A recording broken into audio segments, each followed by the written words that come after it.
Apakah pelatih anyar timnas Patrick Kluivert mampu memenuhi ekspektasi publik menembus Piala Dunia untuk kali pertama? Kita bahas bersama pengamat sepak bola Haris Pardede atau Bung Harpa. Bung Harpa, selamat malam. Selamat malam Mbak Friska dan juga pemirsa Kompas TV.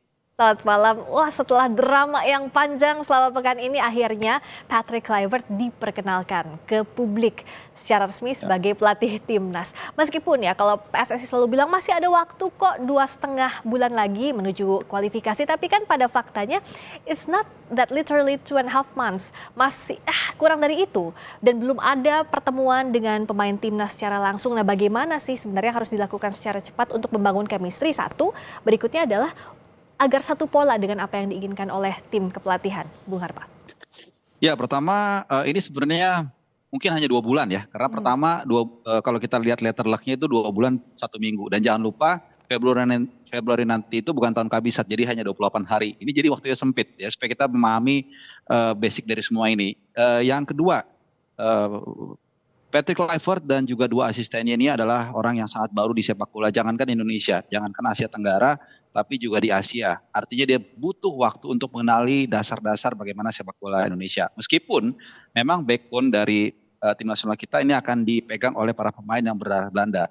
Tapi ya itu tadi di konferensi pers pun dia juga mengatakan akan memperhatikan pemain lokal. Dan ini adalah sebuah awal yang bagus. Sebuah persiapan yang memang dimulai dari scratch, dari nol yang harus disiapkan benar-benar. Jadi 2 bulan yang menurut saya waktu yang sangat singkat untuk bisa mempersiapkan ini semua. Sehingga kalau dikatakan akan ada banyak perubahan yang dilakukan oleh Patrick Kluivert, I don't think so. Karena memang dia harus juga melihat apa yang sudah selama ini jalan dan kemudian apa yang bisa diimplementasikan di sana. Yang terpenting adalah kalau kita lihat kenapa seorang Patrick Kluivert dan juga 2 asistennya ini dibawa, karena untuk mengakomodir situasi di ruang ganti yang dianggap sudah tidak kondusif lagi ya menurut PSSI dengan para pemain diaspora. Maka dibawalah istilahnya pawangnya untuk bisa membuat anak-anak ini menjadi satu kesatuan. Dan ini adalah yang menjadi ditekankan juga di konferensi pers yang baru saja dilakukan di Hotel Mulia. Bagaimana Patrick Kluivert berkali-kali menggunakan kata mentransmisikan, mengirimkan apa yang dia mau untuk diterapkan oleh para pemain. Meskipun yang saya katakan tadi dia juga akan mengakomodir ya apa yang sudah dijalankan selama ini dan bahkan dia memberikan credit point juga kepada pelatih pendahulu yaitu Sintayong. Nah itu salah satu hal baik dalam konferensi pers tadi saat Kluivert memberikan kredit, memberikan apresiasi untuk Sintayong. Dia bilang bahwa Sintayong sudah membawa timnas sampai ke level yang sukses. Dia akan membawa ini bahkan lebih yang dijanjikan Kluivert. Nah, tapi kan ada perbedaan pola tentu ya dalam kepelatihan. Nah, kalau Kluivert bilang suka sepak bola menyerang, 4-3-3 dia suka. Tapi kan tadi Kluivert bilang juga melihat bagaimana formasi ini akan bergantung pada kondisi tim, bagaimana keadaan pemain. Nah, bagaimana kalau amatan Bung Harpa soal ini? Ya, kalau kita lihat sepak bola modern itu sudah lagi tidak terlalu mengusung warna yang kental ya. Kalau kita lihat dulu ada Catenaccio, ada Total Football, ada Staying Power-nya Jerman. Itu semua sebenarnya sudah menyatu, sudah melebur. Kalau kita lihat di sepak bola kontemporer ini lebih kepada high pressing, kemudian build up serangan. Ini yang lebih dikedepankan. Itu yang pertama. Yang kedua, kalau kita lihat jawaban dia memang dia punya gaya permainan tersendiri. Tentunya itu adalah salah satu juga alasan kenapa Patrick Kluivert kemudian ditunjuk menjadi pelatih timnas Indonesia. Tapi jangan lupa kita bukanlah tim yang kuat, paling kuat di Asia ya, di grup ini kita dari ranking adalah yang paling bawah. Sehingga lawan-lawan kita secara peringkat ada di atas kita. Mungkin sama paling enggak ya, karena dengan masuknya beberapa pemain diaspora sehingga pendekatan ini juga nggak rigid ya, kecuali kita memang benar-benar tim yang superior, katakanlah seperti Prancis atau Brazil yang memang memainkan pola yang mereka suka. Tapi itu pun kalau kita berkaca ke Argentina 2022, mereka juga kadang-kadang begitu 1-0 mereka juga agak lebih compact defense. Jadi apa yang dikatakan oleh Patrick Kluivert itu sama sekali bagus ya. Tapi itu adalah jawaban template yang ketika di lapangan nanti, apalagi dia sudah mengatakan akan menargetkan 1 poin dari Sydney Football Stadium. Artinya ini juga akan melihat konstelasi di lapangan. Di siapa lawan yang akan dihadapi. Ketika lawan nanti kita akan menghadapi Australia yang secara materi, secara peringkat dan mereka akan tampil sebagai tuan rumah ini terbilang berat. Saya rasa juga tidak mungkin Patrick Kluivert akan memainkan total football murni. Nah, tapi mungkin nanti 5 hari berselang tanggal 25 Maret di GBK, lawan yang kita hadapi Bahrain yang menurut saya kita tidak tidak jauh beda levelnya atau katakanlah sama, di situ mungkin baru kita akan melihat sedikit banyak warna dari total football yang akan diusung oleh Patrick Kluivert. Iya, dan untuk memberikan kepercayaan diri menguasai bola, tadi kan juga disinggung oleh Patrick Kluivert bahwa yang Ya. harus percaya diri, pemain ini harus percaya diri saat menghadapi bola.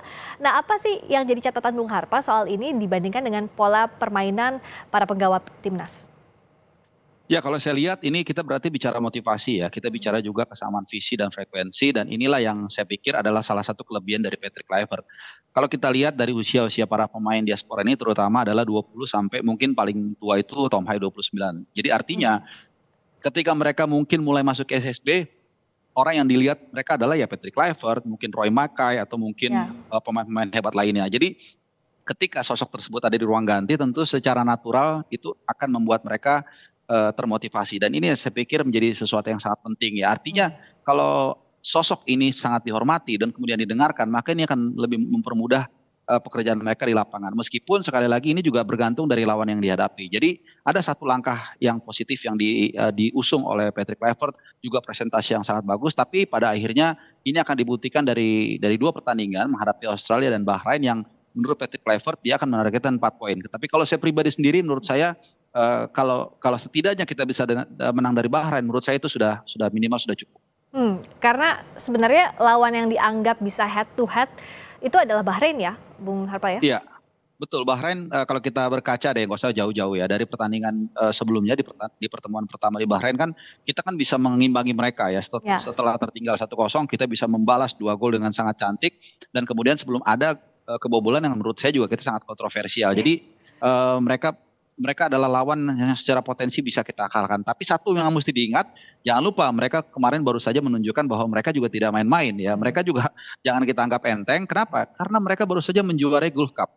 Ya ini mungkin selevel kalau saya boleh membandingkan dengan AFF. Sementara ya? kemarin sementara kemarin AFF justru menjadi kontraproduktif buat kita. Ya. Disitulah semua keributan terjadi, kemudian ada polarisasi dan lain-lain. Tapi justru di Gulf Cup Bahrain bisa menjadi yang terbaik dengan menampilkan pemain terbaik mereka. Jadi walaupun tadi Friska mengatakan Bahrain itu bisa kita kalahkan, tapi tetap harus hati-hati juga ya. Di luar kontroversi 90+6 jadi 99 itu ya, tapi setidaknya memang sudah ada prestasi yang ditorehkan Bahrain. Oke, terakhir, kalau dari komposisinya tadi secara posisi Kluivert ini disegani, pasti pemain banyak yang respect abangku gitu ya di ruang ganti. Tapi kalau dari komposisi asisten pelatihnya kan banyak menganggap bahwa justru taktik itu munculnya dari mereka. Jadi asisten pelatih ini lebih mumpuni secara taktikal. Gimana kalau menurut Bung Harpa? Iya, memang semua orang saya pikir kita semua udah dengar ya bagaimana Alex Pastur ini akan menjadi sebenarnya mastermind di balik taktik dan strategi.